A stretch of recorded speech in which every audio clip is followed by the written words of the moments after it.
If I'm going to fall, I don't want to fall back on anything. I want to fall forward. I figure at least this way I'll see what I'm going to hit. Fall forward. Reggie Jackson struck out 2,600 times in his career, the most in the history of baseball. But you don't hear about the strikeouts. People remember the home runs. Fall forward.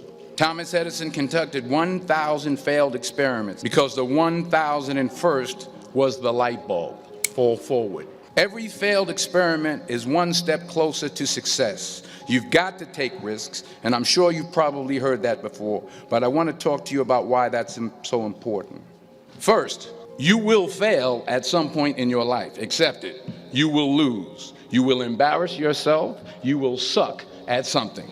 There's no doubt about it. In the acting business, you fail all the time. Early on in my career, I auditioned for a part in a Broadway musical. Perfect role for me, I thought. I didn't get the job. But here's the thing. I didn't quit. I didn't fall back. I walked out of there to prepare for the next audition, and the next audition, and the next audition. I prayed, but I continued to fail and fail and fail. But it didn't matter, because you know what? You will catch a break, and I did catch a break. The point is, every graduate here today has the training and the talent to succeed. But do you have the guts to fail? Here's my second point about failure.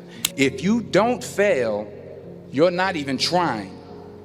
I'll say it again. If you don't fail, you're not even trying. My wife told me this great expression. To get something you never had, you have to do something you never did. Imagine you're on your deathbed, and standing around your deathbed are the ghosts representing your unfulfilled potential. The ghost of the ideas you never acted on. The ghost of the talents you didn't use. And they're standing around your bed, angry, disappointed, and upset. They say, we came to you because you could have brought us to life, they say. And now we have to go to the grave together. So I ask you today, how many ghosts are going to be around your bed when your time comes? You've invested a lot in your education, and people have invested in you. And let me tell you, the world needs your talents. Remember this, you will never see a U-Haul behind a hearse. Some of you have money. Some of you have patience. Some of you have kindness. Some of you have love. Some of you have the gift of long suffering. Whatever it is, whatever your gift is, what are you going to do with what you have? Sometimes it's the best way to figure out where you're going. Your life will never be a straight path. I was a 1.8 GPA one semester, and the university very politely suggested that it might be better to take some time off. I was 20 years old.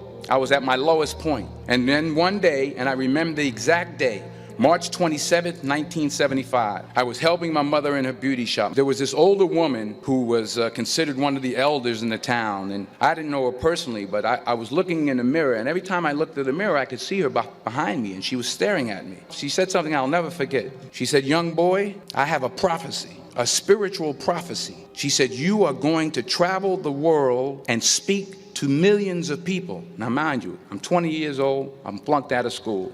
And in the years that followed, just as that woman prophesied, I have traveled the world, and I have spoken to millions of people through my movies. Taking risk is not just about going for a job. It's also about knowing what you know and what you don't know. It's about being open to people and to ideas. Never be discouraged, never hold back, give everything you got. And when you fall throughout life, fall forward.